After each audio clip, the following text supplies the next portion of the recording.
Hello കുട്ടികൾസ്, അപ്പോൾ ഇന്ന് നമ്മൾ പോകുന്ന ട്രിവാൻഡ്രത്തൊരു അടിപൊളി സ്പോട്ടിലേക്കാണ്. നിങ്ങൾ അത്യാവശ്യം ട്രക്കിങ്ങും മലകളും പുഴകളും ഇങ്ങനത്തെ സംഭവങ്ങളൊക്കെ കാണാൻ ആഗ്രഹിക്കുന്നവരാണെന്നുണ്ടെങ്കിൽ ഈ സ്പോട്ട് എന്തായാലും നിങ്ങൾക്ക് ഇഷ്ടപ്പെടും. നമ്മുടെ സ്പോട്ട് മറ്റെവിടെയല്ല, കാളിമലയാണ്. നമ്മുടെ ഒരു 1 ഡേ ട്രിപ്പായിരുന്നു. അവിടെ എത്തി എന്നിട്ട് താഴെ ഒരു ഷോപ്പിൽ കയറി വെള്ളം മേടിച്ചായിരുന്നു. നല്ല രീതിയിൽ വെള്ളം ആവശ്യം വരും. പിന്നെ മുകളിലോട്ട് പോകുമ്പോൾ ഒരു ഷോപ്പ് ഉണ്ട്, അവിടെ നിന്ന് വേണമെങ്കിലും വെള്ളം മേടിക്കാം. വെള്ളം എന്തായാലും സ്റ്റോക്ക് ചെയ്യാം. അങ്ങനെ ഞങ്ങളുടെ ട്രക്കിംഗ് സ്റ്റാർട്ട് ചെയ്തു. പോകുന്ന വഴി നല്ല നല്ല കാഴ്ചകളുണ്ടായിരുന്നു, നല്ല വ്യൂ പോയിന്റ്സ് ഉണ്ടായിരുന്നു. പിന്നെ ഈ ഒരു സ്പോട്ടിൽ പോകുമ്പോൾ അത്യാവശ്യം ഒരു നല്ലൊരു ടീമായിട്ട് തന്നെ പോകാൻ നിൽക്കാതെ കുറച്ചുകൂടെ നല്ലത്.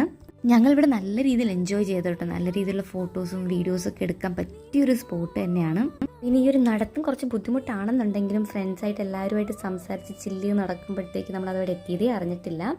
ഇനി ഇനിഷ്യലി കയറുന്നതിൻ്റെ ഒരു ബുദ്ധിമുട്ടേ ഉണ്ടായിരുന്നുള്ളൂ. പിന്നെ അങ്ങോട്ട് പോയി എല്ലാവരും യൂസ്ഡായി. ഒരു ടോപ്പ് പോയിന്റിൽ എത്തുമ്പോൾ കിട്ടുന്നൊരു സാറ്റിസ്ഫാക്ഷൻ അത് വേറെ ലെവലാണ്. നമ്മുടെ ഒന്നുമല്ല.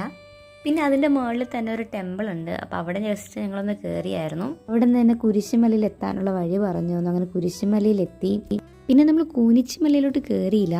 ഇത് വഴി നോക്കിയപ്പോൾ ചെറിയൊരു നാരോ വഴി പോലെ തോന്നി. അപ്പോൾ അത്ര സേഫ് അല്ലാന്ന് തോന്നി. പക്ഷേ ഇതിന് വേറെ വഴിയുണ്ടോ എന്നറിയില്ല. കൂനിച്ചിമലയിൽ പോകാത്തതുകൊണ്ട് അത്യാവശ്യം നല്ല രീതിയിൽ സമയം ഉണ്ടായിരുന്നു. അങ്ങനെ ഞങ്ങൾ അവിടെ നിന്ന് ഇറങ്ങി നേരെയുള്ള അമ്പൂതി ബ്രിഡ്ജിലോട്ട് പോയി. ഇവിടെ അത്യാവശ്യം വന്ന് ഫോട്ടോസൊക്കെ എടുത്ത് കുറച്ച് ടൈം സ്പെൻഡ് ചെയ്യാൻ പറ്റിയൊരു സ്പോട്ടാണ്. ട്രിവാൻഡ്രത്ത് നിങ്ങൾ 1 ഡേ ട്രിപ്പ് പ്ലാൻ ചെയ്യുന്നവരാണെങ്കിൽ ഈ വീഡിയോ ഇപ്പം തന്നെ സേവ് ആക്കി വെച്ചോ, എന്തായാലും ഇത് ആവശ്യം വരും.